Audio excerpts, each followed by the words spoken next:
What's going on, YouTube Nation? I'm the Coffee Bean Jim. Today we are going to start continuing this map that I was creating. I have a series going on. This is going to be the fifth part to this series. I figure it's been a couple weeks now, more like probably damn near a month or so. So I figured I gotta get back into this, finish this off for everybody who's waiting to kind of see where to go from here, and start wrapping things up a little bit with this. So over the past 4 episodes, we went through and created our basic land mass. We've textured our water, created our actual land portion here. We've added some trees. We've added in our mountains, and we start to give the terrain itself a little bit of a three-dimensional sort of look. And this is where we ended off with. Let me zoom in one match here. So what we're going to be talking about today is giving these mountains here some color, giving this trees, starting to give the world a bit of a color, make it pop a little more, and start giving it a very realistic sort of look, I guess, if you will. Obviously, this has a cartoonish sort of matte feel. It's not, traditional, realistic-y looking, but we are going to start adding some color and, help bring this thing up a little bit more in standards and, continuing on with our portion here. So what we're going to do is create a new layer, and we want to make sure it's in between the mountains and the light layer that you have. Now you notice I have one here called Mountain Paint, and that's because I went ahead in this video and created this, what I'm doing, and I'll show you how to do it. That way you didn't get stuck with a 10-minute section in between here as I just go through and paint everything. Painting stuff is unfortunately a fairly time-consuming project. There's really no way around it. I'm going to show you some quick ways to go through this and some tips and tricks, but regardless, one way or another, you still have to zoom in and paint and kind of do things by hand. But what you're going to do is in between your mountains and your light, you're going to create a new layer called Mountain Paint. And I'm going, just so I don't get confused, I'm going to call this Mountain Paint 2 and hit OK. And you want to make sure, like I said, in between your mountains and your light one. And what we're doing is we want it so that, because our mountains are, above, that makes it so these black lines and these textures that are already on this paintbrush are above what we're painting. So we keep that contrast there, because the shading is just pretty much already done. But we want it to be above the light layers. That way it's, we want it to be directly beneath the contrasting paintbrush of these mountains and trees and everything itself. It'll make it a much sharper image. So over here, we're going to change these. You're going to want one white texture, which is all just straight Fs. Okay. The other one that you're going to want is this darkish gray one. This is going to be for the mountains, which is AE, AE, AE, if you want to get the technical numbers there, or the HTML notations. And hit OK. So you got these two. We're going to start with the white. You're going to want to use this airbrushing tool that's up here. Basically what that is it's a pressure sensitive. If you have the Wacom tablets or something like that you're working with, if you're working with the mouse, the more you go over an area, the darker and darker it'll get. But it'll start out with a very light colored brush, just like a typical airbrush. So it'll just kind of flow. Gonna start with the white. I've been using this smaller radius brush that's over here, and you can keep the flow at 10. Size, we're gonna crank this up to about 40. Actually, that's a little too bad. Let's put it at 30. Yeah, that's good. Alright, we will zoom in here. Actually, that's still a little bit big too. Let's go down to about 20. There we go. That looks a little better. I guess 19. You're going to start with the white. When you see your mountains, you kind of want to give it that snow-capped feel. So that's what we're going to start with. We're just going to hit, the top of some of these mountains. Kind of come down a little bit. You can follow these ridge lines a little, right down through here, give them feel. And you kind of want to drag down when you do, because it'll give it so it's brighter up here, but then it kind of starts to fade away a little bit.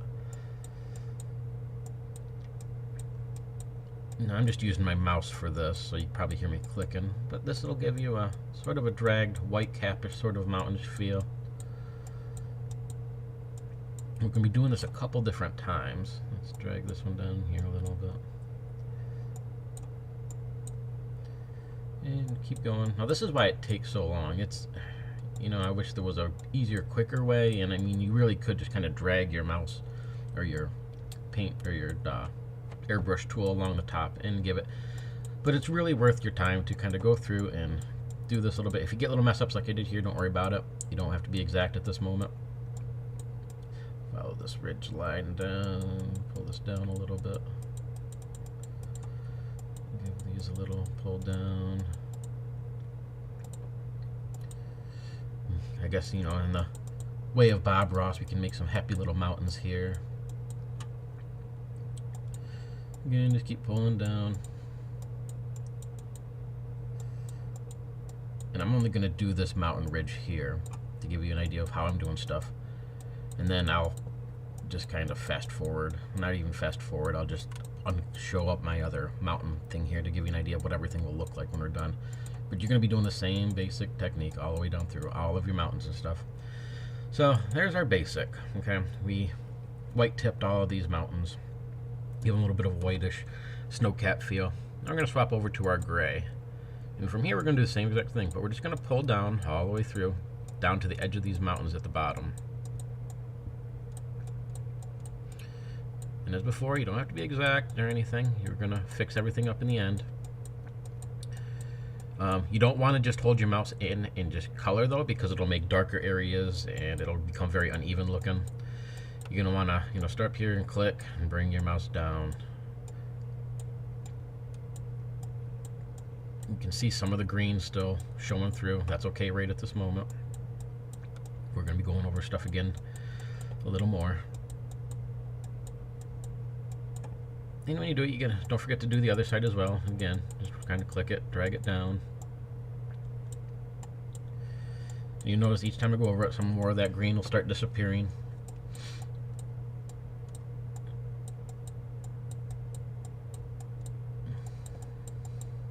Get rid of some of these over here. Again, just come right down to the edge. That's what's nice about these paint brushes, or you know, the brushes that we got with these mountains and stuff, is because they already have the shading and everything in them. Same with these trees that are over in here. I'll show you how to do trees in a moment.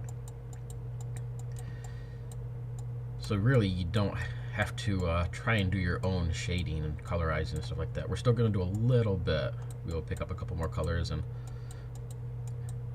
add in a little more texture and color, but otherwise the paintbrushes themselves pretty much do it for you. Alright, almost done. And don't forget to get those other sides of these mountains here. These ones are all good. These ones down, just a couple more to go.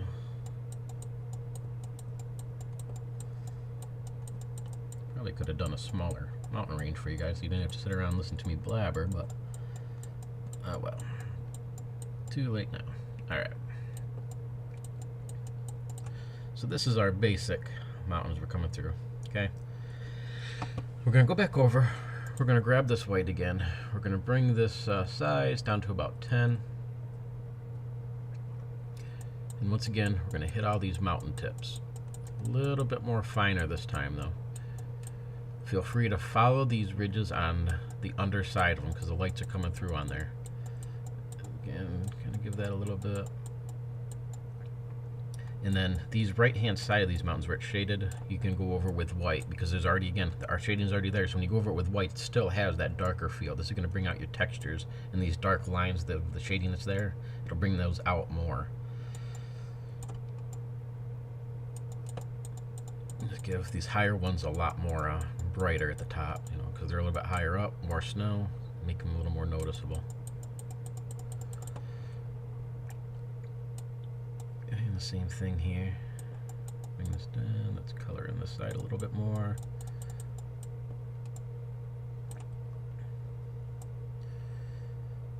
Now you can see this is obviously a very time-consuming part of this whole process.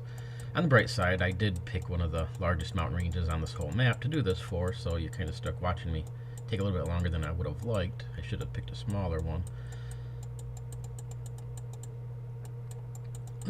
You know, but to go through this whole map when I show you what I ended up doing and everything, it probably took, maybe a half hour, give or take.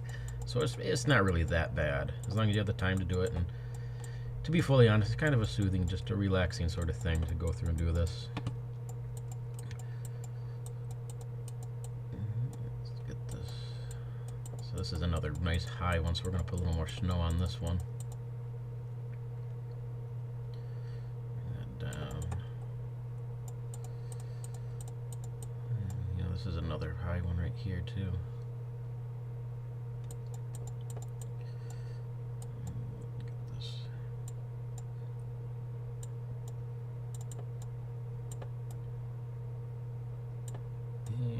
Last ones. Alright, so we got all these white caps again. And then once more, we are going to swap back over to this gray. This time, we are going to go quite a bit bigger though. Whoop, wrong one. Set that. This one we're going to go up into that 30-ish. We're going to increase the flow down, okay, to about 5. And we're going to do the same thing and just drag it down. The flow is going to increase how dark it is. So this will give us a little more control over how much this gray kind of creeps in. And, you know, help us clean up some of these areas where the green's still showing through.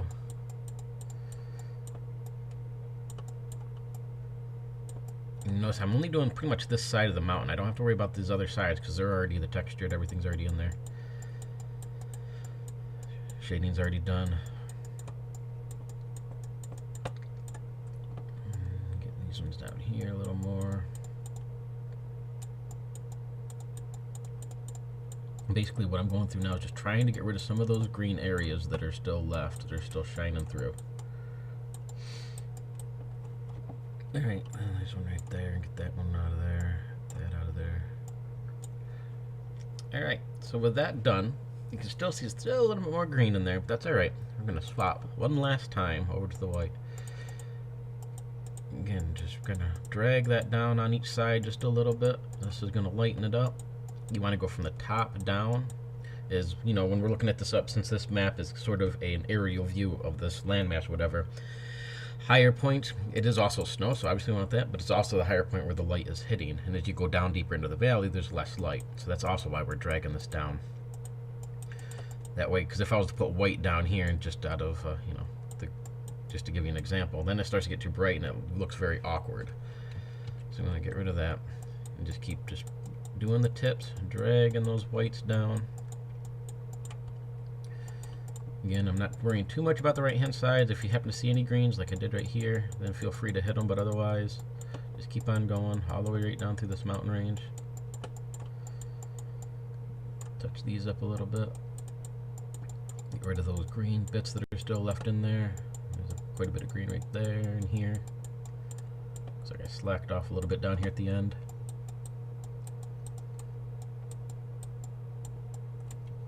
Alright. Touch that up. So this is our mountains. Now I know it doesn't look too much. You can start to see stuff already kind of coming together here, obviously. But when we zoom out, that is what we have. You know, a nice three-dimensional sort of look a little bit. The tips, and you get the white capped sort of feel, as well as the light that's hitting this side of the mountain range. This side's already darkened up a little bit, so we got that. And I would recommend, you know, even if you want to, some areas might be a little brighter. Feel free to kind of go in and add a little bit of this darker. Swap over to your gray, and, you know, don't be afraid if you want to hit. Some of these areas down here would obviously be a little darker, so we can touch them up a little bit. You don't have to too bright. What's in there? Alright. Quite a bit of green right there. I totally missed somehow. So, that gives you your basic mountain view. Okay? Let's add a little more right here as well. Kind of still a mountainous area. So, for the trees, I also want to help bring these trees to life. So again, we're going to swap over. I use this green, which is 27A400. Sort of a bright. You might think that's a little bit bright, especially for this map and the trees. But again, these brushes have the, when you're looking down here at these trees, already have the shading and the textures in there. We just want to hit the lighter areas and make it pop. So we're going to do the same exact thing. Get your green that you're using. The flow I am going to move up to 10 though. And the size is going to go down to closer to a 10. We have to zoom in here and see exactly how big we got. So actually I'm going to go a little bit more. Let's go to 7. Yeah, okay. And the flow, like I said, we're at 10. And with these, we obviously want to stay in between your mountains because this way we're still underneath our forest layer, which is where these brushes are. And we're just going to hit these trees wherever you can see that the light was actually hitting them. Now, being that we have this airbrushing, and because, well, the flow for one is lower, so it's going to have to take a few times to go over these trees. But because we're underneath that tree layer where this brush is, you don't have to worry about, fading out this black or anything. That'll stay there regardless. All we're doing is going over top of this layer, this ground layer, which is what you're seeing through these. So this area right here on these trees, all these light areas are really just transparent on the brush, and what's showing through is this landmass. So when we go over top of this with the brush, we're actually painting the grass layer. Well, I mean, we're painting on the mountain paint layer, but it's covering up this grass layer, and that's what's making it brighter instead of being the same color in the texture, so it doesn't blend in so badly.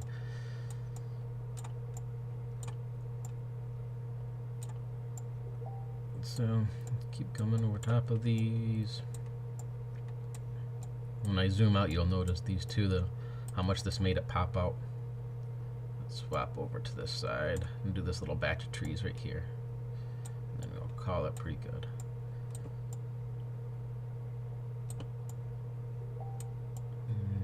Somebody's trying to get a hold of me. So we're gonna continue to go over the last couple batch of these. And you don't have to be exact, feel free to just kind of drag your thing over. You don't have to, if you go outside of these bounds a little bit, that's fine. We're zoomed in pretty close right here at what, 550%. So it's gonna look a little blurry, a little blotchy and stuff. That's perfectly fine. Not an issue. Let's color this one in, this one. A couple trees left here, and then we'll be all set.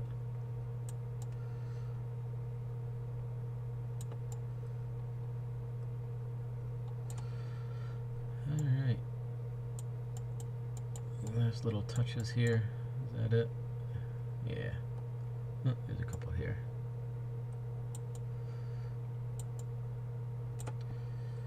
Alright, and as we zoom back out, and let's go back to the 100%. You can see compared to these trees here, these ones are highlighted a little bit more. It makes them stand out a little more.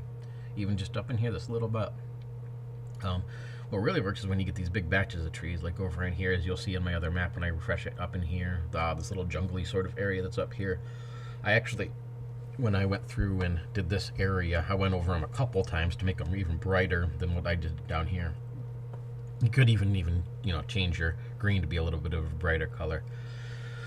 So this should get you set up for the most part on your mountains and your forests. Now you notice it kind of looks like a hard edge all along these mountains that kind of then blends into this. What you can do, get your smudge tool, keep it on this lower one, but we're going to increase the size up a little bit. Let's put it at 20 or so. Yeah, let's move to 30. If you went from your mountains and you brushed down with your airbrush, it shouldn't be too bad, but it's a little loose. But you can still just kind of click in these a little bit and bring those down, and I'll soften it up just a little bit so it doesn't look like quite a hard edge, and it gives a little bit more of a gradient. So I'm going to show you the other layer that I did. I actually went through and did everything, but that's your basic mountains and your forest, how I make them start to come alive and give this world some color and some life. So let me hide that again. So again, move that back down. We had our basic one. After a little bit of coloring, we give it some make it pop. Now let me click over. This is what I did earlier. So what we have, so yeah, there you go. That's basic how I did. Like I said, this took about a half hour or so to go through and do all of these mountains and the forest and everything. Notice I did these ones, like I said, a little bit brighter than I did the other areas. Scroll in, put it 100%. I did go through a little bit of brown here on this one and kind of brought it in because I was thinking about putting this more of a, not necessarily deserty, but a little bit more of a barren wasteland down here. I might still do in the next video. I'm not quite sure yet, but I did put a little bit of brown just to kind of separate those edges a little bit. Even these little hills, I was originally had them as hills. I forgot to do these couple But maybe there could be more grassy ones or whatever, but I made them a little more rocky, like up in here. So that's it for this 5th part of the video. You know, just keep playing with it. Use the airbrush, that works really well. Start at the top with your white and bring everything down as you're going along. Use your gray that I gave you, and again, still just pull everything down. It might take a few times if you mess up. Just delete the layer and do it again. You know, there's not too much else you can do there. Just keep plugging around at it, and no time you should be good to go. So thanks for watching this 5th video. I will have a 6th as I start to put things together. We're going to start adding some, I'm thinking I might add some towns and some, you know, little way markers like I have down here to this map and start creating little road, maybe paths or something, I'm not sure. But for the most part, this should have gave you a map that you can pretty much use and go from there. Thanks for watching, everybody, and you have a great day.